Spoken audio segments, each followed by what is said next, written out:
Hi, everyone. Thanks for joining me today at Amani's library. We're going to be reading Creepy Pair of Underwear. If you have a copy, run and grab it so that you can read along with me. Creepy Pair of Underwear, written by Reynolds. Pictures by Peter Brown. Jasper Rabbit needed new underwear. On Thursday, Mom took him to the underwear store and grabbed the last 3 packages of plain white. But as they headed for the checkout, Jasper spotted them. Creepy underwear. So creepy, so comfy. They were glorious. Mom! Mom! Can we get these? Jasper pleaded. I think they're a little too creepy, said Mom. They're not creepy. They're cool, said Jasper. I'm not a little bunny anymore. I'm a big rabbit now. Mom agreed to buy 1 pair. That night, Jasper wore his cool new underwear to bed. Do you want me to leave the hallway light on? Asked Dad. Dad, I'm not a little bunny anymore, said Jasper. I'm a big rabbit now. His dad shut the door, and that's when Jasper noticed. The underwear glowed, a ghoulish, greenish glow. He closed his eyes. He pulled up the covers. He buried his face in his pillow. But it didn't help. He could still see that ghoulish, greenish glow. Jasper leaped out of bed, put on a pair of plain white. He stuffed the creepy underwear into the bottom of his laundry hamper. He finally fell asleep. But when he got up the next day, he was wearing the creepy underwear. Jasper threw them into the garbage can. He was still a big rabbit. He wasn't scared or anything. But he was done with scary underwear. After school, Jasper was doing his homework when he heard it. A scratchy, scraping sound coming from his dresser.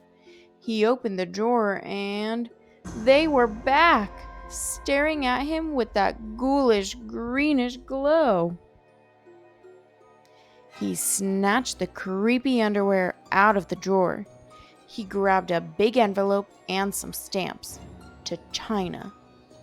Bye-bye, scary underwear, he said, dropping the package in the mailbox. When he opened the front door the next morning, there they were! And were those chopsticks? His creepy pair of underwear had somehow returned from China, and it had brought back souvenirs. Jasper grabbed his mom's good scissors. She didn't like him using them. But this was an underwear emergency. This time, the creepy underwear were gone for good. At bedtime, he slowly opened his underwear drawer. Nothing, just plain white undies.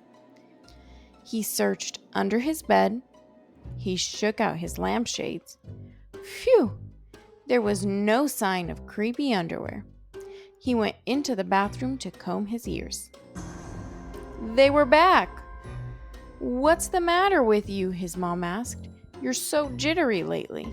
Nothing, he yelped. A grown rabbit couldn't be terrified of his underpants. He seized the underwear. He snagged a shovel from the garage and he rode.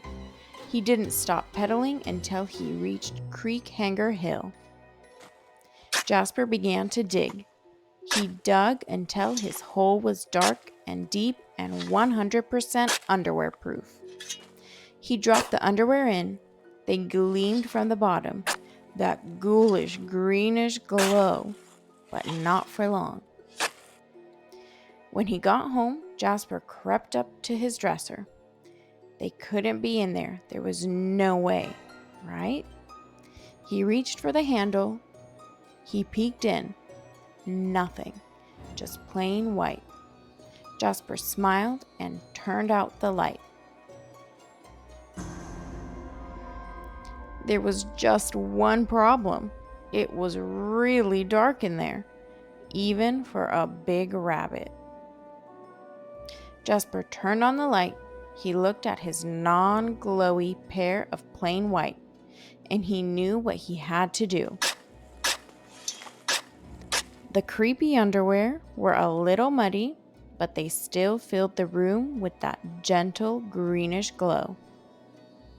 The next day, Jasper gathered his allowance money and went to the underwear store all by himself, just like a big rabbit. That night, Jasper wasn't scared at all. As he lay down to sleep, he smiled. And so did his underwear, because they had finally found someone who wasn't scared of creepy underwear.